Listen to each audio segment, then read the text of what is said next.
अस्सलाम वालेकुम dear student. Exercise 9.3 ninth math science group के बच्चों के लिए है। इसका क्वेश्चन नंबर 1 देखें। Find the mid point of the line segment. किसी लाइन के टुकड़े का मिड पॉइंट आपने ढूंढना है। Joining each of the following pair of point. इन सारे पॉइंट्स के जोड़ों को जोड़कर, जो भी पॉइंट्स के जोड़े दिए हुए हैं उनको जोड़ना है और जोड़कर आपने किसी भी लाइन के टुकड़े का मिड पॉइंट ढूंढना है, यानी कि उसका दरमियान ढूंढना है। तो मैंने ये ए और बी पॉइंट्स से यहाँ पर ए पॉइंट बनाया 9 2 लिखा, यहाँ पर बी पॉइंट बनाया उसका 7 2 लिख लिया। पहला एक्स के साथ होता है, दूसरा वाई के साथ, ये भी पहला एक्स के साथ दूसरा वाई के साथ पॉइंट है। तो इनको पॉइंट्स को लिख लिया। उसके बाद दरमियान में एक नुक्ता लगा दिया, ये मिड पॉइंट है, मेरी नज़र में ये मिड पॉइंट है। तो इसको मिड पॉइंट को मैंने एम नाम दे दिया और एक्स वाई इसकी जगह पर लिख दिया। तो इसको मैंने फाइंड करना है। इन दो पॉइंट्स की हेल्प से मैंने ये दरमियान वाला पॉइंट फाइंड करना है, यानी कि मिड पॉइंट मैंने ढूंढना है। तो मिड पॉइंट ढूंढने के लिए हमें फार्मूला चाहिए। तो ये फार्मूला आप लोगों ने याद करना है, एम एक्स वाई, यानी कि एक्स वाई जो कि मिड पॉइंट है वो बराबर होता है एम, यहाँ पर बाहर ब्रैकेट के एम लिखा हुआ है, x1 प्लस x2 ओवर 2, यानी कि x1 और x2 को प्लस करना है और 2 पे डिवाइड करना है। फिर y1 और y2 को प्लस करना है और उसको भी 2 पे डिवाइड करना है। x1 प्लस x2 ओवर 2, फिर कोमा लगा दें, y1 प्लस y2 ओवर 2। ये हमारे मिड पॉइंट का फार्मूला है। तो इस तरह से हम मिड पॉइंट तक पहुंच सकते हैं। अब हम इस फार्मूले में वैल्यू पुट करेंगे, x1 x2, ये पहला पॉइंट x1 है और ये वाला पॉइंट x2 है। तो इसको x1 y1 कह दें, इसको x2 y2 कह दें।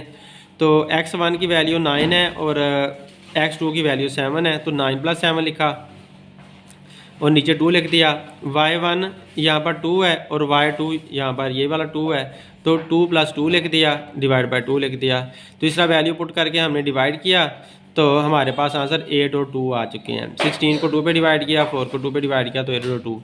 तो 8 और 2 जो है 8 x के साथ है और 2 y के साथ है, लिहाजा ये x की वैल्यू आ गई है, ये वाली y की वैल्यू आ गई है। तो इस तरह से हमें मिड पॉइंट हमारा मिल चुका है, ये दरमियान वाला, ये हमारा फाइनल आंसर बन गया। तो अब हम क्वेश्चन बी की तरफ चलते हैं। क्वेश्चन बी भी ऐसा ही है क्वेश्चन है कि उसमें ए जो है वो 2 और -6 दिया है और बी पॉइंट उसने दिया है 3 और -6। हमने मिड पॉइंट फाइंड करना है, तो मिड पॉइंट को एम एक्स कोमा वाई मैंने कर दिया।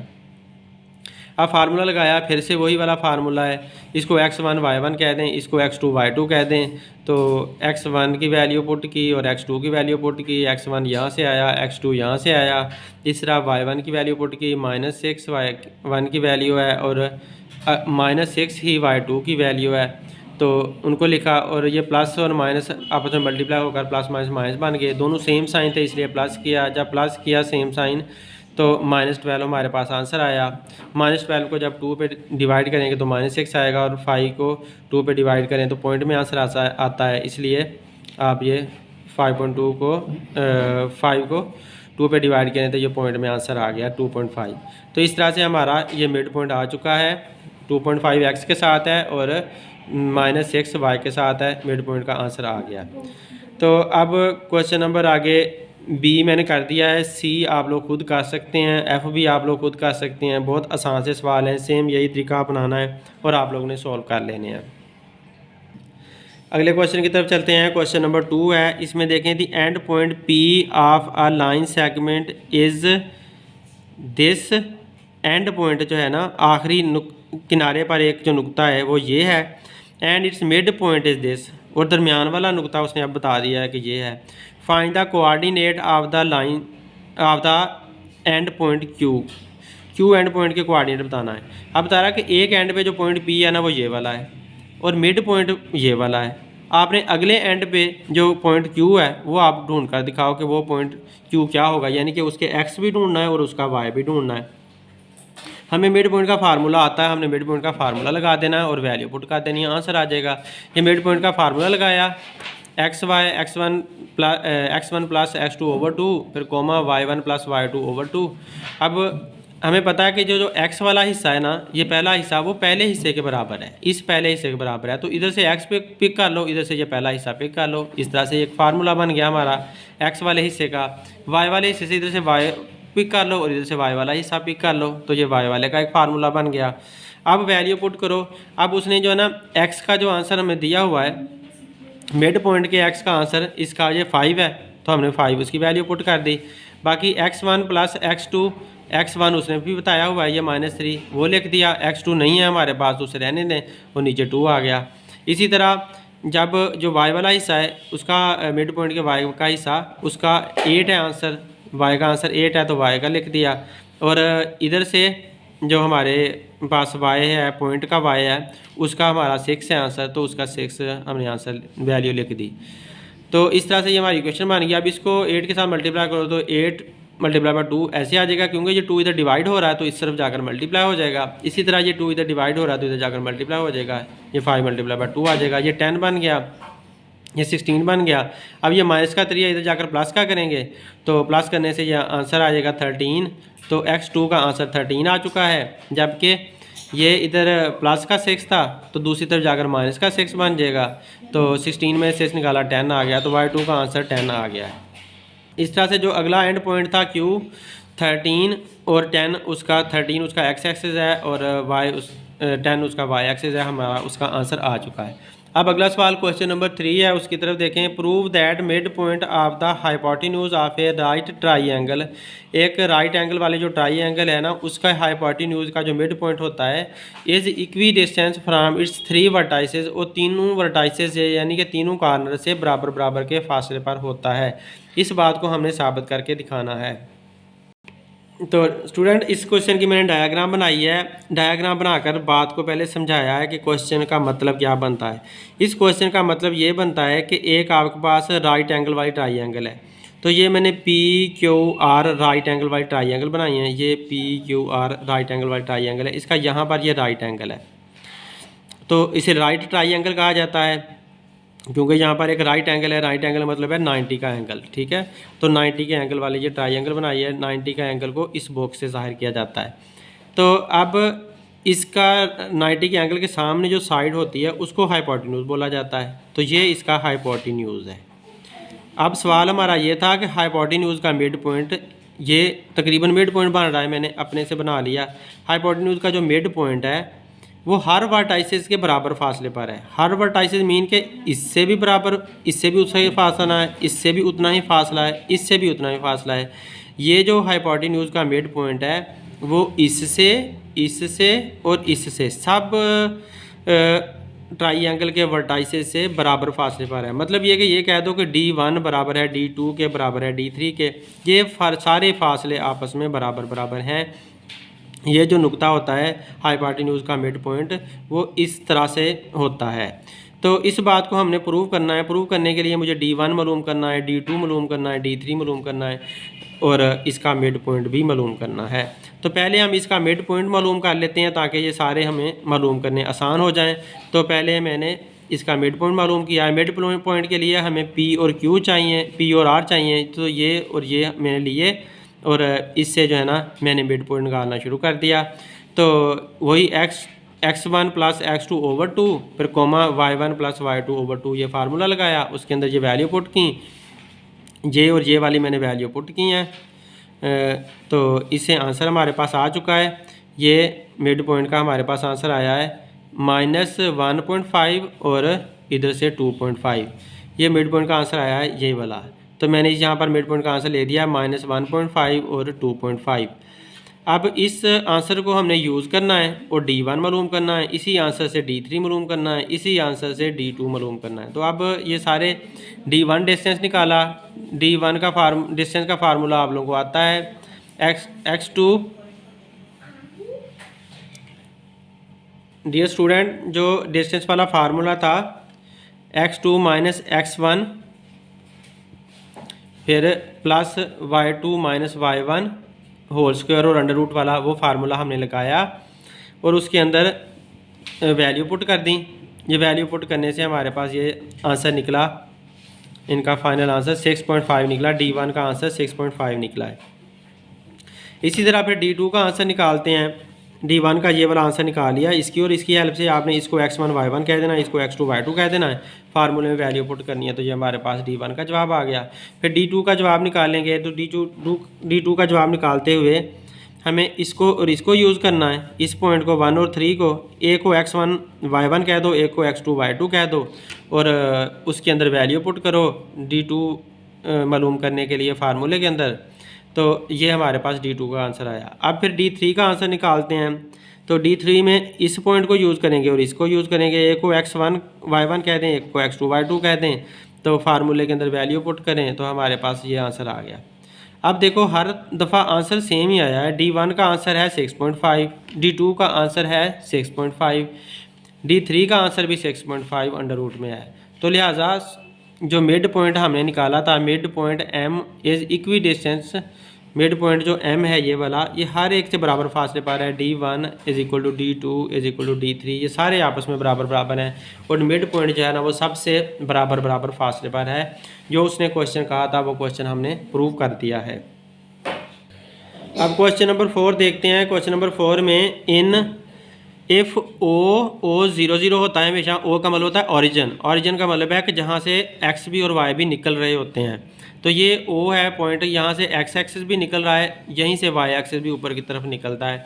तो एक्स और वाई एक्सिस यहाँ से निकलते हैं, इसलिए इसको ओरिजिन बोला जाता है। यानी कि इसमें एक्स भी 0 है, वाई भी 0 है, ए ये पॉइंट है, बी ये पॉइंट है।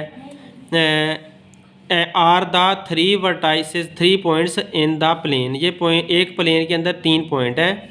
फाइंड M1 M2, आपने M1 और M2 मालूम करने हैं as mid point of line AB line का जो मिड पॉइंट हो और OB लाइन का मिड पॉइंट हो रिस्पेक्टिवली तरतीब के साथ।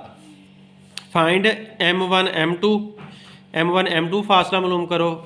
तो ये हमारा सवाल था। इस सवाल को डायग्राम से मैं समझाता हूँ। डियर स्टूडेंट, अब डायग्राम बनाते हैं हम इसकी और इससे समझते हैं। ये डायग्राम मैंने बनाई हुई है, इससे समझते हैं। एफ ओ, ये ओ, ए बी, ये ए और ये बी, आर द 3 पॉइंट्स, ये 3 पॉइंट हैं सारे, इन द प्लेन, एक प्लेन के अंदर, प्लेन का मतलब है कि प्रॉपर जगह के अंदर।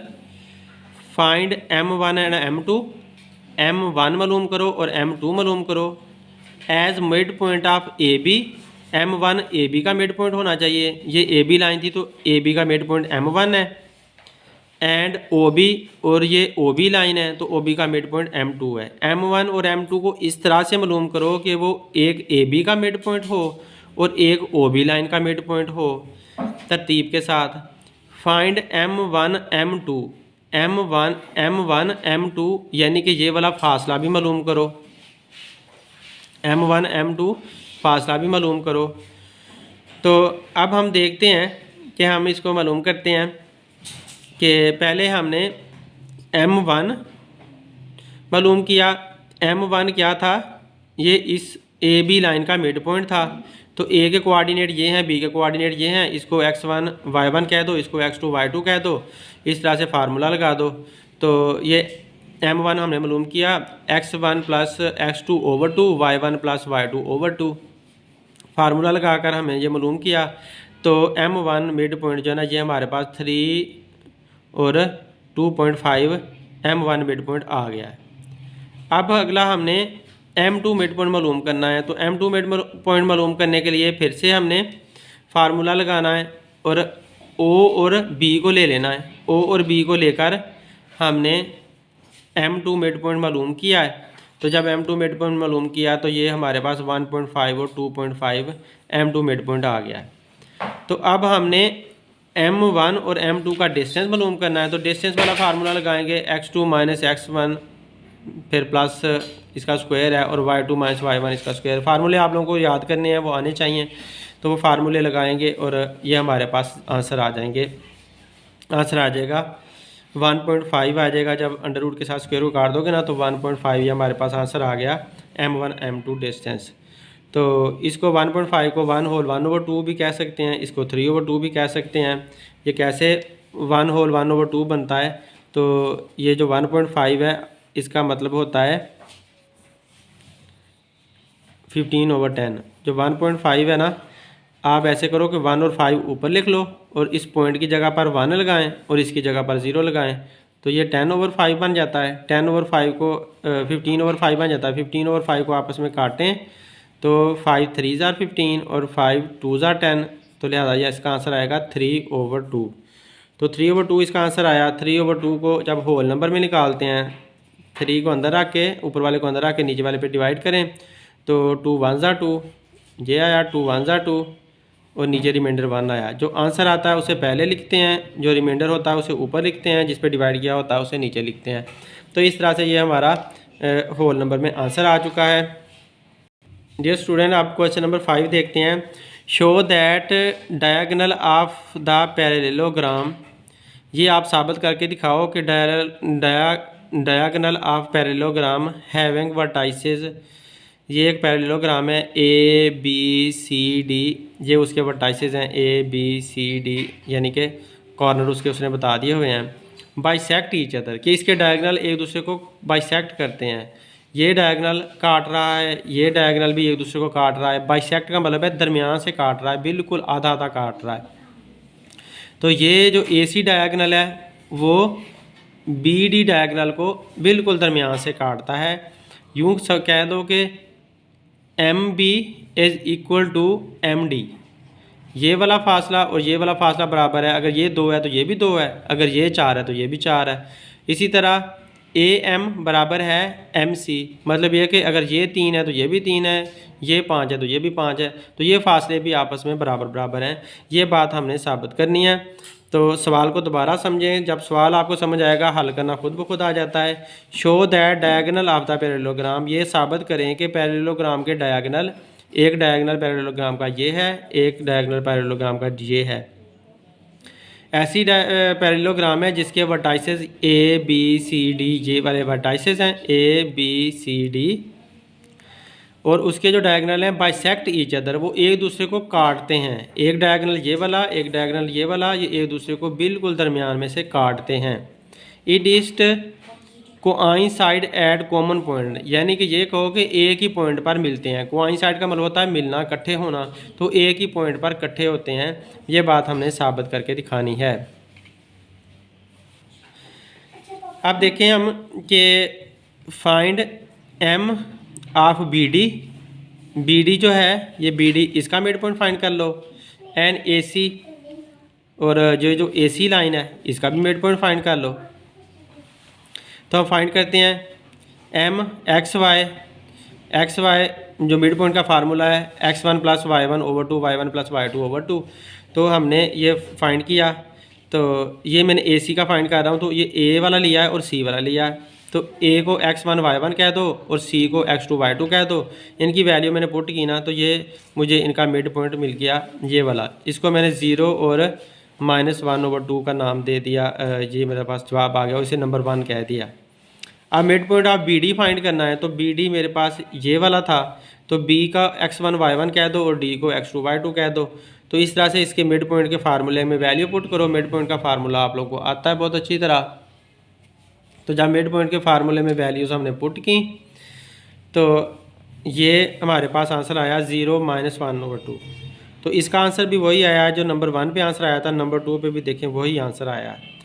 तो इसका मतलब ये है कि हम चाहे इधर से घूमकर यहाँ पर आते हैं तब भी वही आंसर आता है, और इस दोनों की मदद से हम यहाँ पर आते हैं तब भी वही आंसर आता है। तो मतलब ये हुआ कि मिड पॉइंट इनका एक ही है, मतलब ये कि दोनों लाइनें एक ही जगह पर कोइंसाइड हो रही हैं। From 1 and 2 it is proved. तो नंबर 1 और नंबर 2 से ये बात साबित हो जाती है कि दोनों लाइनें एक ही जगह पर कोइंसाइड हो रही हैं, एक ही जगह पर इकट्ठी हो रही हैं। तो मिड पॉइंट जो होता है वो लाइनों को बाइसेक्ट भी कर रहा होता है। तो इससे ये बात भी साबित हो जाती है कि लाइनों का बिल्कुल लाइनों के दरमियान में आता है और उनको बाइसेक्ट करता है। तो इस तरह क्वेश्चन नंबर 5 सॉल्व हो गया। अब अगले सवाल की तरफ चलते हैं।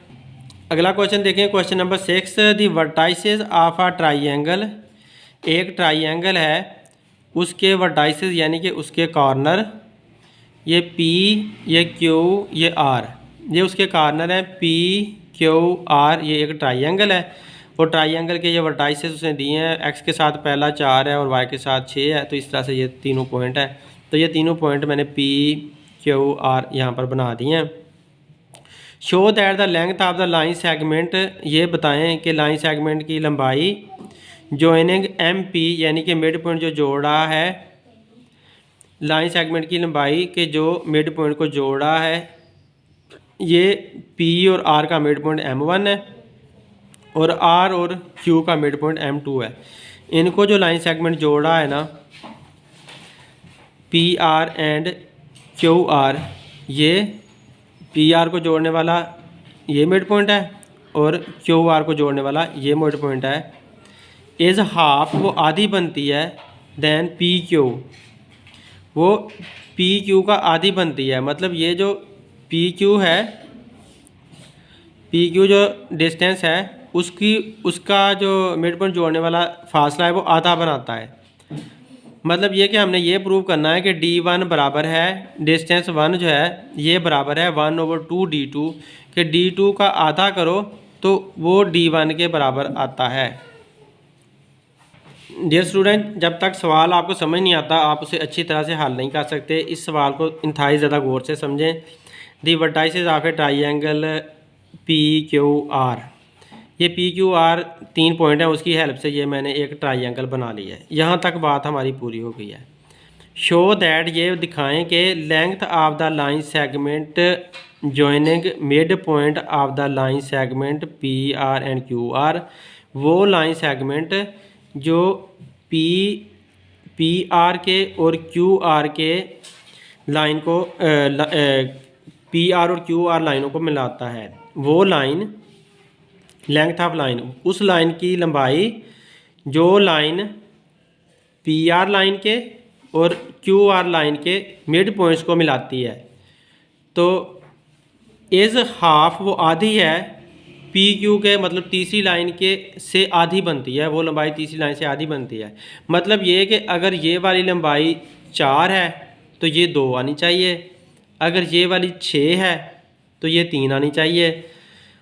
सवाल को इस तरह से समझो कि एक ट्राइंगल की 3 लाइनें होती हैं, 3 लाइनों में से कोई सी 2 लाइनों के जो मिड पॉइंट हैं उनको मिलाती है एक लाइन। 2 लाइनों के, एक लाइन ये एक लाइन ये, 2 लाइनों के मिड पॉइंट को एक लाइन मिला रही है ये वाली लाइन, और 2 लाइनों के मिड पॉइंट को जो लाइन मिलाती है ना, वो तीसरी लाइन के लाइन की लंबाई से आधी होती है। तो ये अगर 4 है तो ये 2 आनी चाहिए, ये अगर 6 है तो ये 3 आनी चाहिए, तो ये आधी आनी चाहिए क्योंकि ये लाइन बाकी दूसरी दोनों लाइनों के मिड पॉइंट को मिला रही है। एक लाइन का मिड पॉइंट M1 है, एक लाइन का मिड पॉइंट M2 है, तो इस वजह से इसकी लंबाई इससे आधी आनी चाहिए। ये बात हमने साबित करनी है। या मैंने ये कहा कि अगर ये D1 है और ये D2 है तो D1 जो है वो आधी होनी चाहिए D2 से, तो इस बात को साबित करना है। अब देखते हैं कि हमने M1 M2 फाइंड करने हैं, मिड पॉइंट PQ और QR के हैं, एंड फाइंड M1 M2 फासला भी मालूम करना है ये वाला D1 के तौर पर, एंड D2 और D2 फासला भी मालूम करना पड़ना हमें ये वाला। तो फिर उससे हमें बात जो ना साबित हो जानी है, फिर हम कंपेयर कर लेंगे तो बात साबित हो जाएगी। तो लिहाजा पहले मिड पॉइंट फाइंड किया M1 यानी कि इसको, और इसकी मदद से हमने x1 + x2/2 y1 + y2/2 formula लगाकर मिड पॉइंट हमने फाइंड किया। तो -2 और 4 मिड पॉइंट आया ये वाला, -2 और 4। अब जब मैंने M2 मिड पॉइंट फाइंड किया ये वाला, वही फार्मूला लगाकर, तो -5 और -1 आया ये वाला। अब मैंने इन दोनों मिड पॉइंट की हेल्प से, इनकी हेल्प से ये लंबाई मालूम की है D1। तो D1 डिस्टेंस का फार्मूला लगाया और इन दोनों मिड पॉइंट्स की हेल्प से मैंने डिस्टेंस जब मालूम किया तो ये मेरा 34 आया है। D1 जो है मेरा 34 आया है। 9 और 25 को प्लस करें तो 34 आंसर आता है। तो 34 आया। जबकि जो D2 था वो मैंने मालूम किया इन दोनों मिड पॉइंट की हासिल से x1 y1 कह दो, इसे x2 y2 कह दो, इस तरह से फार्मूला लगाकर जब मालूम किया तो ये 136 आया। अब 136 और 34 को हमने कंपेयर करना है और ये बात हमने प्रूव करनी है, इसके अंदर हमने लगा देनी है। तो अगले पेज पर चलते हैं। इस पेज पर देखिए मैंने D1 34 जो हमारा आया था अंडर रूट में वो लिखा और 1/2 लिखा, और D2 जो 136 आया था वो लिखा। अब मैंने ऐसा ही किया कि इसके जो है ना 136 के प्राइम फैक्टर बनाए हैं। ये प्राइम फैक्टर निकालते हैं 136 को 2 पे डिवाइड करेंगे तो 68 आएगा, 68 को 2 पे डिवाइड करोगे तो 34 आएगा, 34 को 2 पे डिवाइड किया तो 17 आया। तो इस तरह से ये 2 मल्टीप्लाई बाय 2 एक पेयर बन गया और ये 2 अकेला रह गया और 17 भी अकेला रह गया। तो जिसका स्क्वायर आ जाता है ना, वो स्क्वायर अपनी अंडर रूट काट लेता है। वजह क्या होती है कि जिसका जब स्क्वायर हो तो अंडर रूट जो है वो स्क्वायर के साथ कैंसिल आउट हो जाती है, तो बाहर आ जाता है। तो इसका स्क्वायर आया था, इसने अपनी अंडर रूट काट ली और ये वाला 2 बाहर निकला है, ये 2 अंदर डिफरेंस से रह गए 2 एंड 17। तो 2 एंड 17 ने आपस में फिर मल्टीप्लाई होकर 34 बना दिया और ये इसके साथ कट गया। यहाँ पर 1 आया तो 1 की कोई वैल्यू नहीं होती, यहाँ पर मल्टीप्लाई में 1 चेंज नहीं कर सकता, तो लिहाजा 34 ही रहेगा, इधर भी 34। तो बात साबित हो गई है कि तीसरी लाइन का जो को अगर आधा करें तो वो दरमियान वाली जो उनकी लाइन होती है उसके बराबर आता है उसका आंसर। तो इस तरह से ये हमारा सवाल आखिरी भी हल हो गया है, तो प्रूफ करना था, प्रूफ साबित हो गया। Thanks for watching my video. अल्लाह हाफिज़।